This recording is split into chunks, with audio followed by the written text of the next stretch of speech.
Hey loves, welcome and welcome back to my channel. So today I'm going to be doing a natural makeup look that is super beginner friendly. It was actually supposed to be a clean girl makeup look, but I ended up doing a little bit too much, but it's all good. So the first product that I'm going to be using today is the NYX brow pencil in the shade Brunette. And I'm really going to make sure that I take my time and do little tiny strokes and just not do too much because I don't want it to look super overdone. So now I'm going to go in with the NYX brow glue as my brow gel, and I'm going to make sure I evenly coat my brows with the brow gel.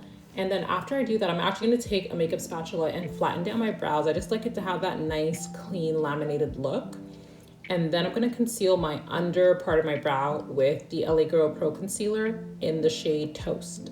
So this shade is a little bit lighter, and I like to do that on the bottom part of my brows. And for the top part of my brows, I'm going to use this Tarte concealer, which is a little bit darker, just so I don't like the crazy like over highlighted brow look. So that's why I use like a little bit of a darker shade on the top part.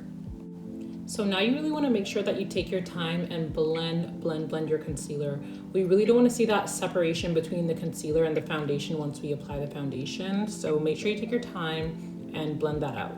So now I'm going to go in with the e.l.f. Power Grip Primer before I apply my foundation. I'm just going to blend that in across my skin. And I'm going in with the Rare Beauty foundation. This foundation is actually really nice. I was pleasantly surprised, especially because I have very oily skin.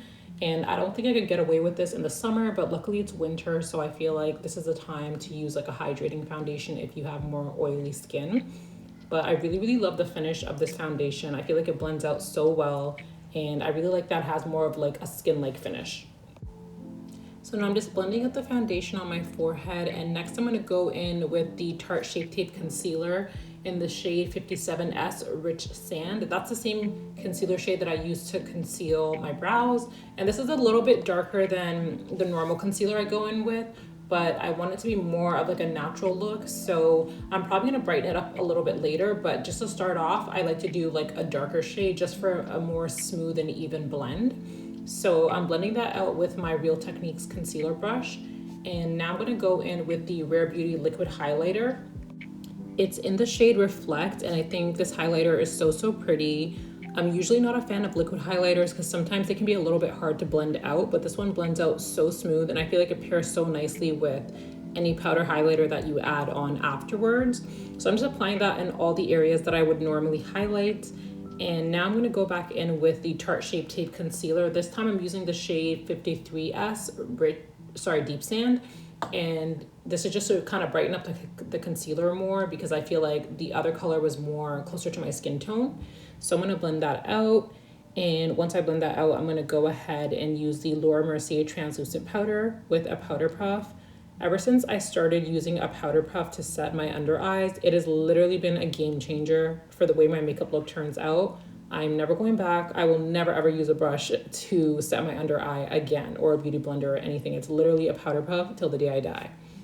So now I'm going to go ahead and set the rest of my face. I'm using the Milk Blur Plus Set Matte Loose Setting Powder in the shade Translucent Deep. And then I'm going to go ahead and use my Fenty bronzer in the shade Thick Mint and kind of use it more as a contour, but it's like a soft contour, and I feel like that really works for like a natural look. And I'm gonna also just slightly contour my nose at the sides and blend that out. And once I'm done with that, I'm gonna go ahead and go in with some blush. Don't judge my blush, guys. I know it's looking crusty, but this is the Berry blush from Revlon. And honestly, this is one of my favorite blushes. It's actually crazy that it's a drugstore blush. It's so pigmented. You have to be so light-handed with it. It's beautiful. And then for my highlight, I'm gonna go in with my classic MAC skin finish, and this is in the shade Gold Deposit. This highlight never fails me, will always be part of my makeup routine.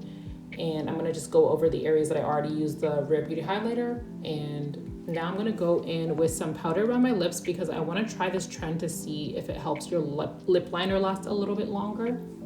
So I'm gonna go ahead and apply, this is actually not even lip liner, it's actually a liner that's supposed to be for your eyes, but it works so well, so I use it as a lip liner. I'm gonna go over the areas where I lined with the NYX Butter Gloss in the shade Lava Cake, and then I'm going to use the shade Praline in the middle and finish off with the Morphe Continuous Mist Setting Spray. I love this setting spray, it's an OG.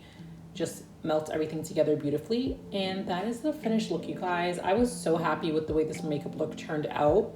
I feel like it's the perfect balance between like clean girl makeup and maybe like a soft glam. It's kind of in between that, and I just love the way it turned out. I'm obsessed. And by the way, I forgot to mention that my lashes are cluster lashes that I got off of Amazon that I applied myself. And yeah, that's about it, guys. Let me know if you have any questions in the comments below.